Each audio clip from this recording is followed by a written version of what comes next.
नमस्कार साथियों, मैं सुशील कुमार आपका हार्दिक स्वागत करता हूँ BEd first year my classes में। और आज का टॉपिक है बालक के समाजीकरण में प्रमुख तत्व या कारक। समाजीकरण में प्रमुख तत्व या कारक कौन से हैं, उनको आइए चलिए शुरू करते हैं। आज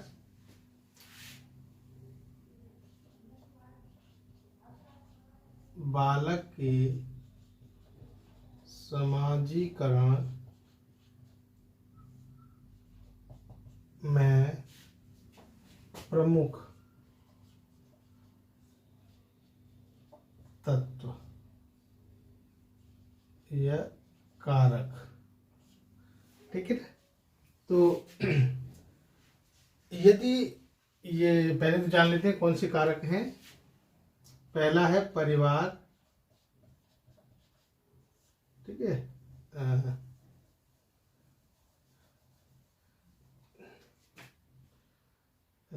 पहला है परिवार, दूसरा है आपका बाल संबंध,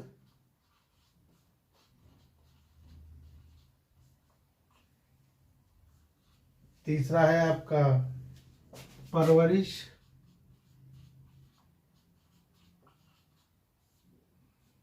और चौथा और लास्ट है अनाथालय, परवरिश या अनाथालय।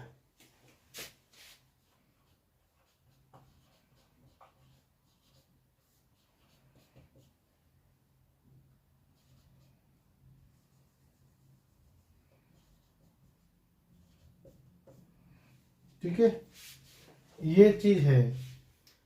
अगर इनका अभाव रहे, अगर इनमें से कहीं भी परवरिश ना हो बच्चे की, तो बच्चे में क्या सामाजिक नहीं रहेगा, असामाजिक हो जाएगा। जैसे कि मैं फॉर एग्जांपल देता हूँ, अगर आपने मोगली कार्टून जो मूवी बनी है वो आप सभी ने देखा होगा कि बच्चे को ना तो परिवार में पाला गया, ठीक है ना, न बाल संबंध रहे, बालकों के बीच कोई संबंध रहे, ना ही उसकी परवरिश की गई जैसे नाना नानी दादा दादी अन्य किसी पे, ना ही वो अनाथालय में पला।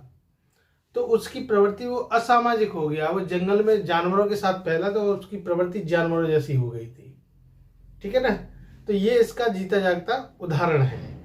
तो इसके चर्चा करेंगे हम। अगर ये नहीं होता है, बच्चों की इन चारों स्थितियों में से कहीं भी परवरिश नहीं होती है, तो क्या होता है, बच्चा असामाजिक हो जाता है, वह सामाजिक नहीं होता। सामाजिक होने के लिए इन चारों ही चीज़ों में से किसी एक में पलना जरूरी है, क्योंकि मनुष्य एक सामाजिक प्राणी है। उसका उद्भव, उसका उन्नति और पतन उसका समाज में ही रहकर हो सकती है। तो इसके लिए शुरू करते हैं हम। पहले पॉइंट पाते हैं परिवार, ठीक है ना। तो पहली हेडिंग डालते हैं परिवार, ठीक है ना। परिवार से मतलब आशा क्या है?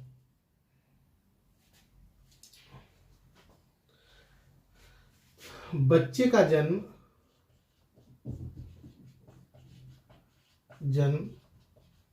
परिवार में होता है और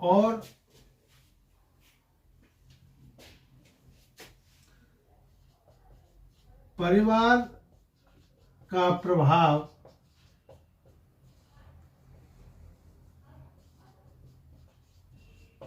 बालक पर प्राथमिक,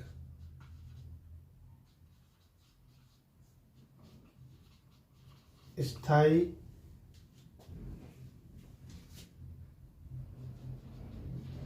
और आंतरिक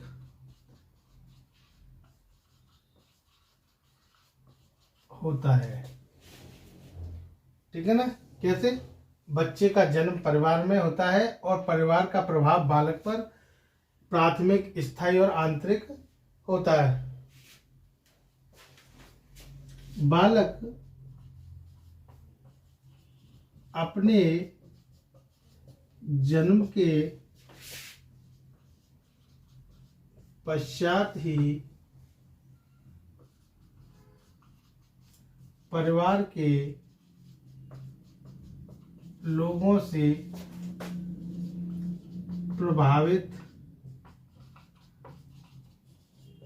होता है। मतलब परिवार में कोई ना कोई एक ऐसा व्यक्ति निकल आएगा जिससे बच्चा क्या हुआ प्रेरणा लेता है और उसी को रोल मॉडल बना लेता है। वो क्या होता है, चाहे वो उसका पिता हो सकता है, माता हो सकता है, बहन हो सकती है, भाई हो सकते हैं, ताऊ हो सकते हैं, ताया हो सकती है, बुआ होती है, फू, ये सब इनमें से ही कोई एक होता है।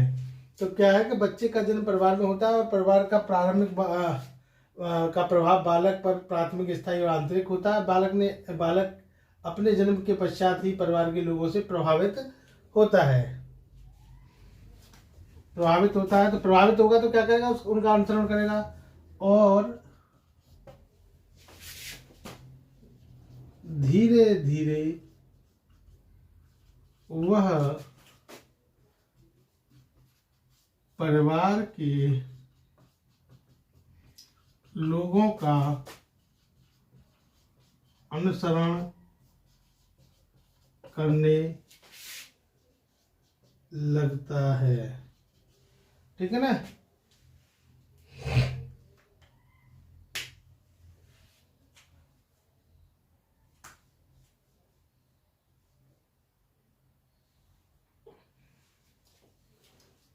मीड है एक विद्वान, मीड के अनुसार,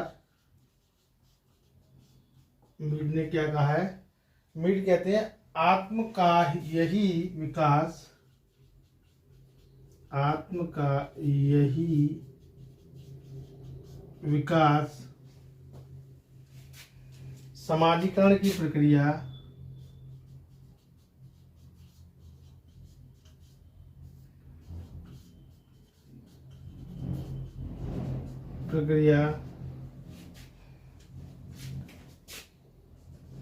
का मुख्य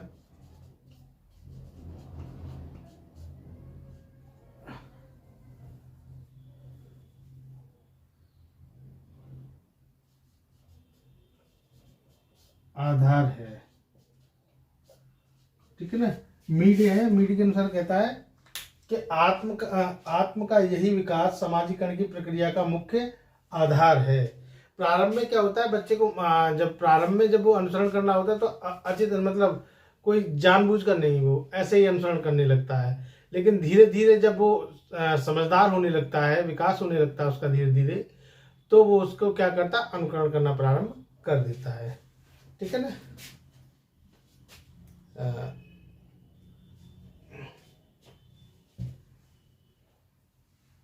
इसके बाद दूसरा पॉइंट है हमारा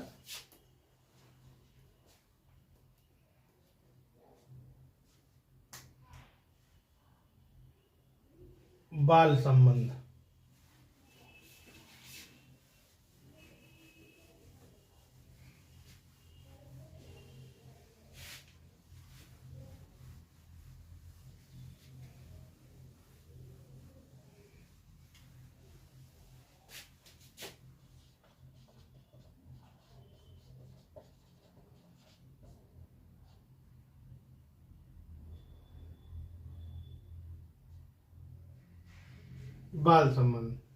बाल संबंध क्या है भाई? बाल संबंध है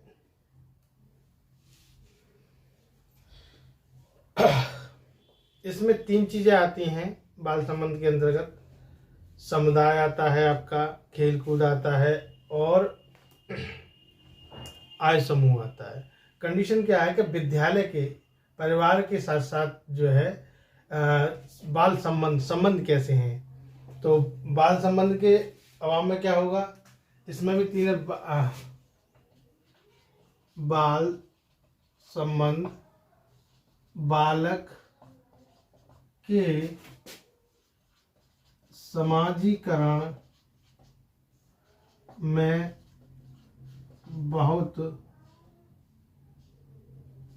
महत्वपूर्ण भूमिका निभाते हैं। कौन कौन से इसमें 3 चीजें आती हैं? कौन सी 3 चीजें आती हैं? पहला आता है समुदाय। ठीक है ना। समुदाय क्या कहता है? समुदाय ये है कि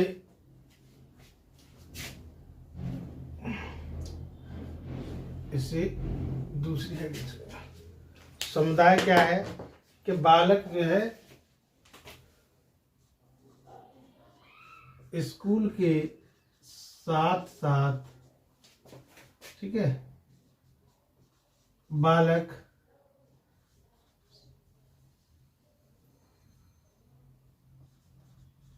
समुदाय में संगीत,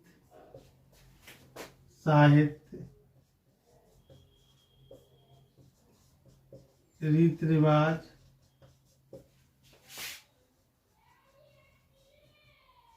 आदि के द्वारा अपना समाजीकरण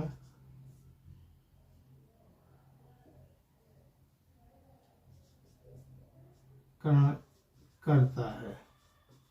ठीक है ना, बच्चा स्कूल में तो समाजीकरण कर ही रहा है, साथ साथ ही समुदाय के साथ। दूसरा पॉइंट है इसमें समुदाय का खेल कूद।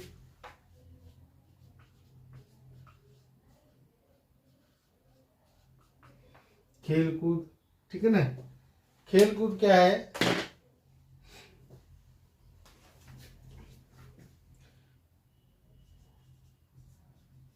खेल कूद में बालक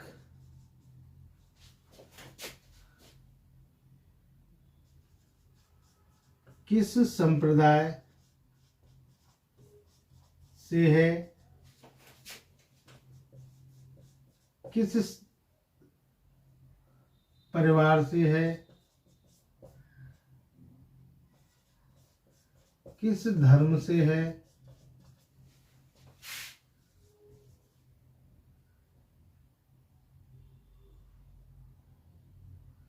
संपन्न परिवार से है,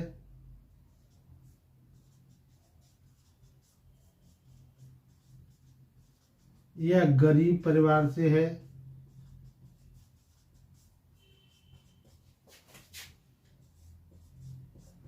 सब भूल जाता है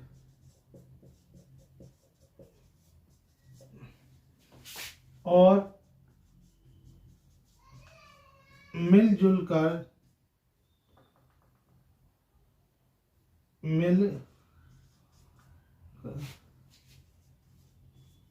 खेलता है। ठीक है, सबसे बड़ी बात है खेलकूद के माध्यम से क्या होता है, बालक किस समाज से है, किस संप्रदाय से, किस धर्म से है, किस परिवार से, कि आर्थिक स्थिति गरीब है या अमीर है, हिंदू या मुस्लिम है, धर्म है, मुस्लिम है या पारसी है, यहूदी है, ये सारी चीजें भूल जाता है और केवल एक चीज रह जाती है, प्रसन्नता पूर्वक खेल खेलना। तो वो भी क्या चीज है, समाजीकरण में महत्वपूर्ण भूमिका निभाता है। नेक्स्ट है इसमें आयु। तीसरा एक और है आयु वर्ग। आयु वर्ग में क्या है, बालक अपने आयु वर्ग के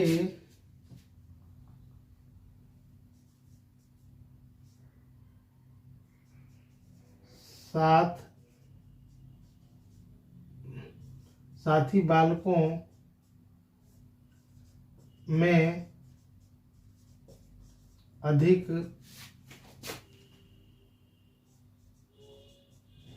समाजीकरण करता है। देखिए एक और चीज है, बड़े माता पिता हों या बड़े भाई बहन हों तो शायद अपनी बातें या अपनी भावनाएं व्यक्त न कर सके, लेकिन अपने सहपाठियों के साथ बालक या बालिका अपनी बातों को शेयर कर सकती हैं, क्योंकि एक दूसरे को वो आराम से सुनते हैं। हो सकता है हम जो बात कर रहे हैं या बच्चा जो बात कर रहा है वो हम सुने या ना सुने, ठीक है ना, लेकिन बालक बालक की बात सुनता है, इसलिए वहां भी उसका समाजीकरण होता है। नेक्स्ट है परवरिश। आई थिंक ये आप लोगों ने लिख लिया होगा, परवरिश। तीसरा है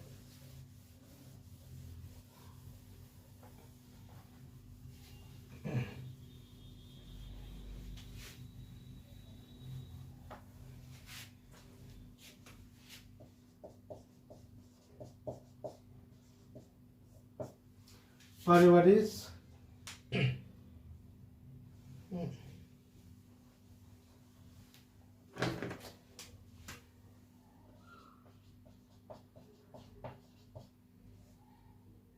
ठीक है, परवरिश, परवरिश का अर्थ होता है जन्म से वयस्क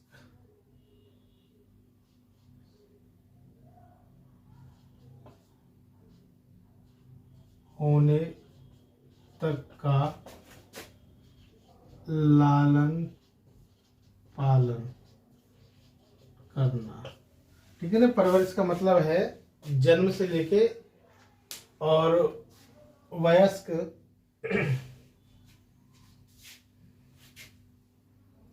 वयस्क होने तक का लालन पालन करना। क्या होता है कि यदि परवरिश ठीक ना हो, सॉरी, परवरिश माता पिता, तो इनको कौन करेंगे? या तो माता पिता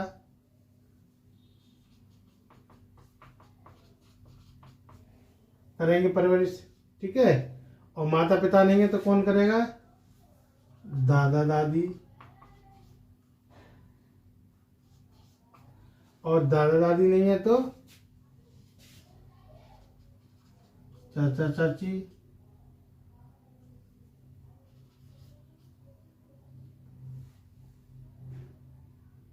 या जो भी हो, जिसको भी हम अपना गार्जियन नियुक्त करें, या माता पिता जिसको भी गार्जियन नियुक्त करें, वो लोग पालन पालन उसका करेंगे। ठीक है ना। तो ये सारी चीज होती है।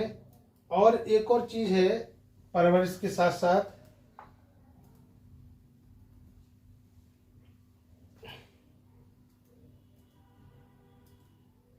अनाथालय। ठीक है ना। चौथा कौन सा है?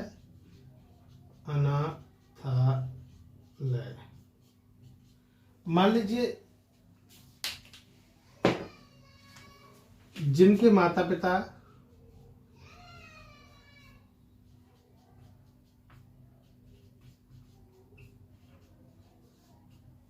नहीं होते या जिन बच्चों की कोई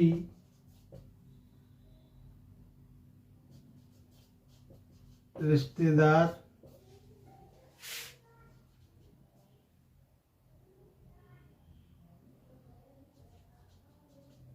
अन्य व्यक्ति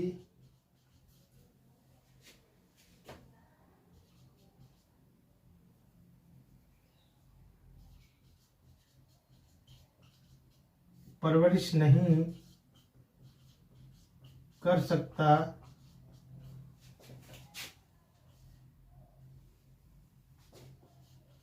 उन सभी की परवरिश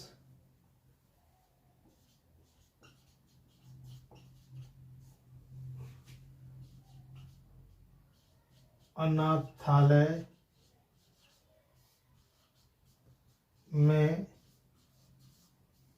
होती है। ठीक है ना। ये सारी चीज है। आई थिंक आपको टॉपिक क्लियर हुआ होगा। और विषय में इसके बारे में, ये चार ही तत्व ऐसे हैं जो बच्चे के समाजीकरण में महत्वपूर्ण भूमिका निभाते हैं।